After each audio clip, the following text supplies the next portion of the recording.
Good morning.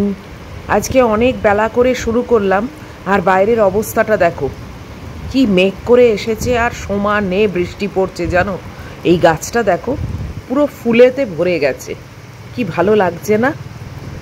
একটু আগে ভীষণ ঝড় হয়েছে জানো, সেই ঝড়টা আর তোমাদের সঙ্গে শেয়ার করা হয়নি, তাই ভাবলাম যে বৃষ্টিটা অন্তত তোমাদের সঙ্গে শেয়ার করি। একসঙ্গে উপভোগ করার মজাই আলাদা, তাই না? রোজই তো সূর্যের আলো সবাই মিলে আমরা উপভোগ করি, আজকে না হয় বৃষ্টিটাই উপভোগ করছি। দেখো ঝমঝমিয়ে বৃষ্টি নেমেছে, যদিও আমার কিন্তু বেরোনোর আছে, তাই সেদিক দিয়ে একটু চিন্তিত আমি। কিন্তু এখন মনে হচ্ছে ঠিক আছে, বেরোবো, না হয় সকালে, না হয় দুপুরে, না হয় বিকেলে, কোনো না কোনো সময়। কিন্তু এখনকার মতো ওয়েদারটা তো একটু কুলকুল হচ্ছে, পোস্তে যাওয়ার মতো ওয়েদারটা তো আর নেই। একজন আবার আমাকে কমেন্ট বক্সে লিখেছো যে পোস্তে যাচ্ছি কথাটা আজকাল আর বেশি শুনতে পাচ্ছি না। নিজেরই হাসি পেল। আসলে কত আর বলবো বলো, তুমি যেরকম ব্যাপারটা এনজয় করো, অনেকে হয়তো এনজয় করেও না, তাই জন্যে আর খুব একটা বলা হয় না। তবে হ্যাঁ, সেই রকম অবস্থা হলে তো মুখ দিয়ে আপসেই বেরিয়ে যাবে, তাই না, যে পোস্তে যাচ্ছি। কিন্তু আজকে ওয়েদার কন্ডিশন ভীষণই ভালো, যদিও আমি বৃষ্টি পছন্দ করি না, কিন্তু এত গরমের পর না এটা একটু দরকার ছিল। তোমরা কে কোথায় আছো, নিশ্চয়ই তোমাদের ওখানেও বৃষ্টি হচ্ছে। তবে যারা কলকাতার বাইরে আছো সেগুলো বলতে পারবো না, কিন্তু এই দেখো ছাতা মাথায় দিয়ে মানুষ যাচ্ছে। ছোটোবেলায় এইগুলো দেখতে না খুব ভালো লাগতো জানো। তারপরে আমাদের ছাতে যখন জল জমে যেত, আমি না কাগজের নৌকো করে সেই জলে ভাসাতাম। কি ভালো যে লাগতো না সেই সব দিনগুলো, এক একটা মুহূর্তে মনে পড়ে যায়। সেসব দিন কোথায় চলে গেল, এখন তো স্মৃতিগুলোকে আঁকড়ে ধরে বেঁচে থাকার সময়। আর এই যে আমার ছোট মেয়ে এখানে বসে আছে, ওর তো আবার ঝড় বৃষ্টিতে খুব ভয়, তাই মাঝামাঝি বসে আছে। আর আমারও আজকে অত খারাপ লাগছে না জানো, কেননা গুড্ডি বাড়িতে রয়েছে তো, তাই অন্ধকার হলেও খারাপ লাগছে না। আর এই ভালো লাগাটাও তো খুবই মানে ক্ষণস্থায়ী। আর তো দিনও এগিয়ে এলো, এবার চলে যাওয়ার সময় এসছে, হাতে গুনে কয়েকটা দিন। তাই আবারও সারা বর্ষাটা এইভাবেই আমাকে একা একা কাটাতে হবে।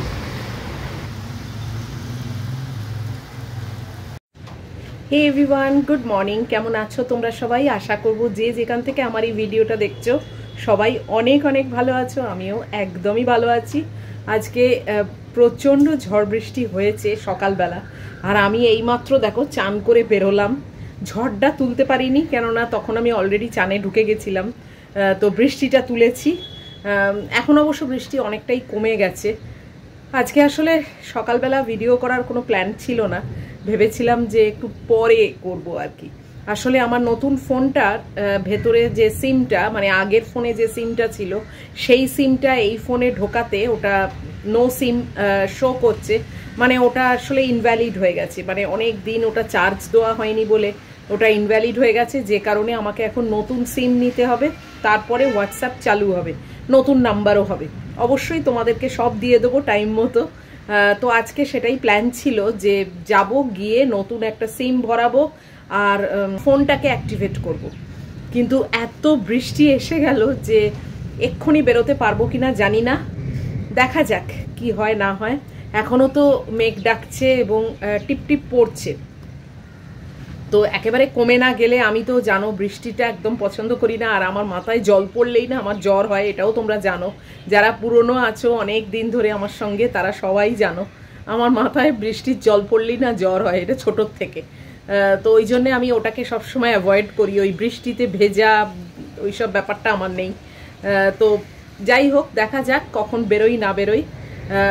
ফোনের দোকানে আর যাব না, একদম ডিরেক্ট আমি সিমের দোকানে যাব এবং সিম নিয়ে ওদেরই বলবো ওটাকে ঢুকিয়ে হোয়াটসঅ্যাপটা চালু করে দিতে। মোটামুটি আর বাকি সব চালু হয়ে গেছে, কিন্তু ওই হোয়াটসঅ্যাপটাই তো আসল, সেটার জন্যই তো ফোনটা নেওয়া, যাতে তোমাদের সঙ্গে কন্ট্যাক্টে থাকতে পারি।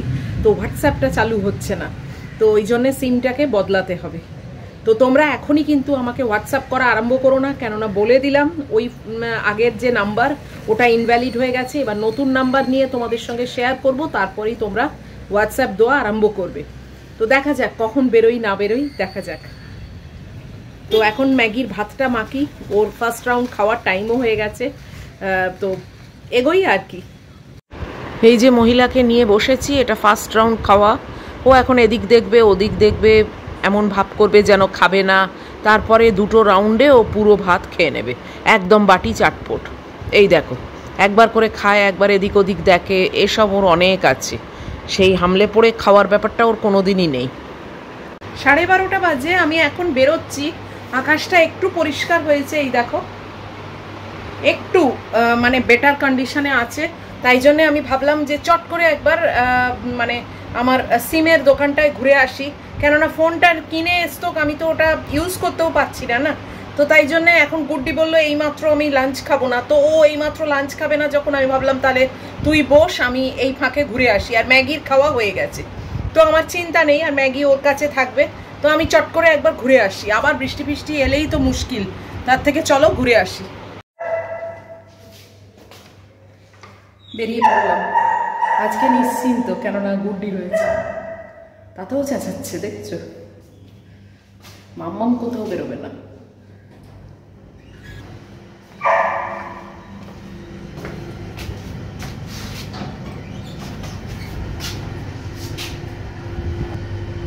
রাস্তায় তো জল জমবে জানা কথা, এইসব রাস্তায় সব সময় জল জমে। দেখি রিক্সা করে যাব, রিক্সা করে যাচ্ছি সিমের দোকানে। আর কি জল জমেছে দেখো, এই দেখো পুরো পুকুর হয়ে গেছে, দেখেছো? এই জায়গাটুকু আবার একটুখানি ফাঁকা আছে, আবার দেখো জল জমা আরম্ভ হয়েছে। আর এই রাস্তাটায় না সব সময় জল জমে, জানো, মানে একটু যদি গুঁড়ি গুঁড়ি বৃষ্টি হয় তাতেও বিশাল জল জমে যায়। জানি না কি যে ড্রেনেজ সিস্টেম এখানে করা আছে, তার মধ্যে স্কুলের বাস, মানে যা তা অবস্থা পুরো, মানে ট্রাফিকের একদম জ্যাম হয়ে গেছে। আমার রিক্সা তো এগোতেই পাচ্ছে না, কেননা এত গাড়ি আসছে। আর বাঁদিকের এই যে গলিটা আসছে, এই যে গলিটা বাঁদিকে, এটাই এই অ্যাপেক্সের রাস্তা। এটার দিকে তাকালেই না আমার এত মানে মার মুখটা ভেসে ওঠে, কি বলবো। তাকাতে চাই না, তাও তাকাই। ওই আর কি, কত স্মৃতি, কত কথা মনে পড়ে যায়, কতবার গেছি ওই রাস্তাটা দিয়ে। যাই হোক, আর কি বলবো বলো। এখন যাচ্ছি হু হু করে। আর বৃষ্টিটা না নামলেই ভালো বাবা, কোনো মতে সিমের কাজটা সেরে বাড়িতে ফিরে গেলে বাঁচি।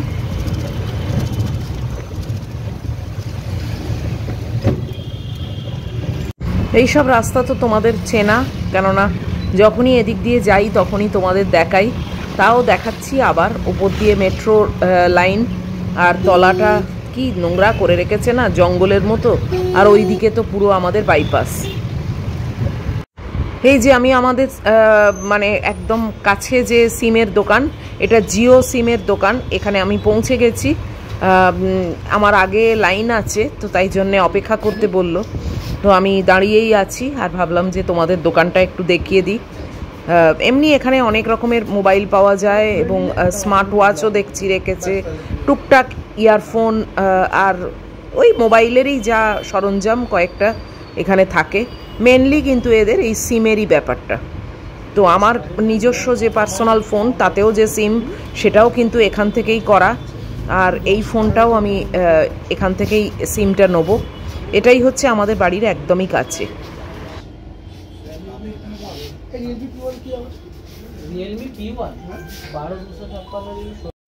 তো অ্যাট লাস্ট আমার টার্ন এসছে, আর আমি জিও সিম পেয়েও গেছি। তো বললো 10 থেকে 15 মিনিট একটু দাঁড়াতে হবে, তাহলে অ্যাক্টিভেট হয়ে যাবে আর কি। আর না হলে বাড়িতে গিয়ে ওয়েট করতে হবে। আমি বললাম বাড়িতে গিয়ে আর ওয়েট করব না, একেবারে এখান থেকে করেই তারপর যাব। তাই জন্যে আমি একটু ওয়েট করছি। এই দাঁড়িয়েই আছি যে কতক্ষণে আমার SMS আসবে যে অ্যাক্টিভেট হয়ে গেছে, তারপরে ওরা হোয়াটসঅ্যাপটা ঠিক করে দেবে। এই যে হয়ে গেছে, এবার ওরা সিমটা লাগিয়ে দিচ্ছে। আগেকার যে ভোডাফোনের, এই দেখো সিমটা আমার হাতে, এটা ইনভ্যালিড হয়ে গেছে, এটা নিয়ে নিলাম। আর এই নতুন ফোনে এবার ওরা জিওর সিমটা লাগিয়ে দিচ্ছে। এই যে জিওর সিমটা খুলে এবার এটা লাগিয়ে দিচ্ছে। তো আশা করি এবারে প্রবলেমের সলিউশন পেয়ে গেলাম। তো সব কাজ সেরে এবার আবার আমি রিক্সা করে বাড়ি ফিরছি। তার মধ্যে একবার একটু মিয়ামোর যাব, কেননা গুড্ডির জন্যে একটু কেক কিনতে হবে। তো তাই জন্যে রিক্সাওয়ালাকে বলেছি যে আগে মিয়ামোরে যাব, ওখানে একটু দাঁড়াবে, তারপরে বাড়ি যাব।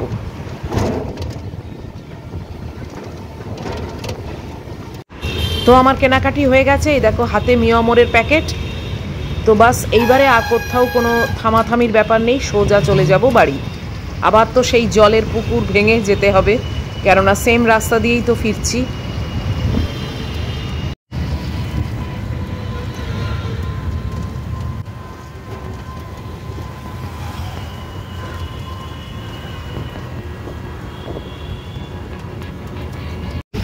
এই দেখো সেই জলের ওপর দিয়ে যাচ্ছি আবার।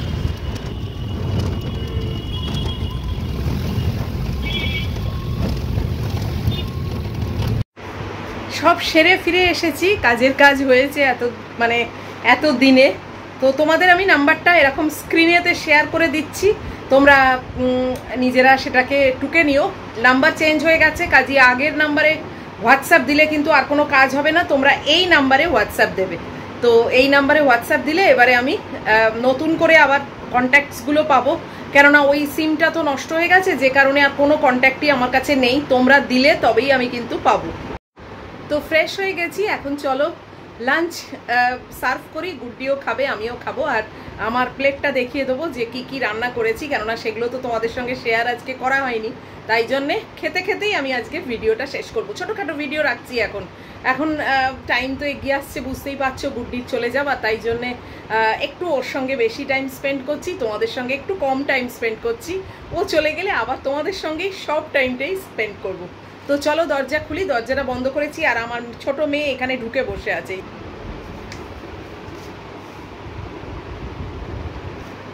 দেখেছো তো জিও স্টোরটা খুবই ভালো, জানো তো, আমাদের বাড়ির কাছেই। তো যাই হোক, আর রাস্তার অবস্থা দেখেছো কি জল জমেছে, বাপ রে বাপ। একটু বৃষ্টিটা কমতেই ঘুরে এলাম, জানো তো, কেননা তাহলে আমি দুপুরবেলা এসি চালিয়ে ঘুমোতে পারবো। ওইটা চিন্তা করেই আমি না আগেই ঘুরে এসেছি। আর চুলটা ভেবেছিলাম স্ট্রেটনিং করব, কিন্তু তারপরে চিন্তা করলাম যে থাকুক, এখন এত টাইমটা শর্ট না, থাকুক, পুজোর সময় করব। তো ওই প্ল্যানটাকে ক্যান্সেল করেছি ফর দ্য টাইম বিং। তবে আমার মাথায় রইল পুজোর আগে করব। চলো এখন যাই, দিয়ে খাবার টাবার দিই। এই যে দেখো কি রান্না করেছি, এটা পমফ্রেট মাছ ভাজা, গুড্ডির জন্যে, আমার নয়। এটা চিংড়ি মাছ আলু দিয়ে একটা ঝাল টাইপের করেছি। আর এখানে দেখাচ্ছি কি আছে, এই দেখো ঢেঁড়স কুমড়ো আলু দিয়ে চচ্চড়ি একটা। এই হচ্ছে আমাদের আজকের লাঞ্চের মেনু। আর ভাত তো সঙ্গে অবশ্যই আছে। দাঁড়াও, খাবার টাবারগুলো সব টেবিলে দিয়ে এসেছি, এবারে আমি শুধু গ্যাস ট্যাসগুলো একটু মুছে নিই, এই কাউন্টার টপটা মুছে নিই, তারপরে আমি চলে যাব খেতে।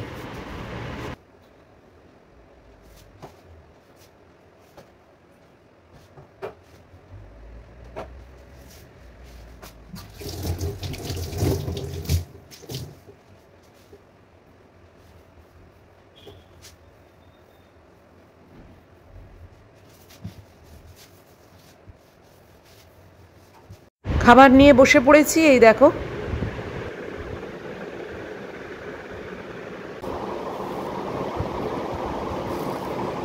দুটো বাজতে 5, এতক্ষণে আমি বসলাম খেতে। গুড্ডিকেও দিয়ে দিয়েছি, আর ম্যাগির তো খাওয়া হয়েই গেছে। তো এই যে পমফ্রেট মাছের মুড়োটা ম্যাগির জন্য, একটা অলরেডি খাওয়া হয়ে গেছে, আর একটা দেবো। আর পমফ্রেট মাছ আমি নিইনি, আমার চিংড়ি মাছের ঝোল আছে আর ঢেঁড়স চচ্চড়ি। দেরি হয়ে গেল, বেরিয়েছিলাম তো, তাই জন্যই দেরি হয়ে গেল, নাহলে এত দেরি কি আর আমার হয় বলো। যাই হোক, চলো খাওয়া আরম্ভ করে দিচ্ছি। এই ভিডিওটা এই অবধি থাক, এখানেই শেষ করে দিচ্ছি। যদি এত পর্যন্ত তোমাদের ভালো লাগে তাহলে প্লিজ একটা লাইক, শেয়ার, কমেন্ট আর সাবস্ক্রাইব করো। অবশ্যই দেখা হচ্ছে আবার পরের ভিডিওতে। টিল দেন তোমরা খুব ভালো থাকবে, সাবধানে থাকবে। Love you all.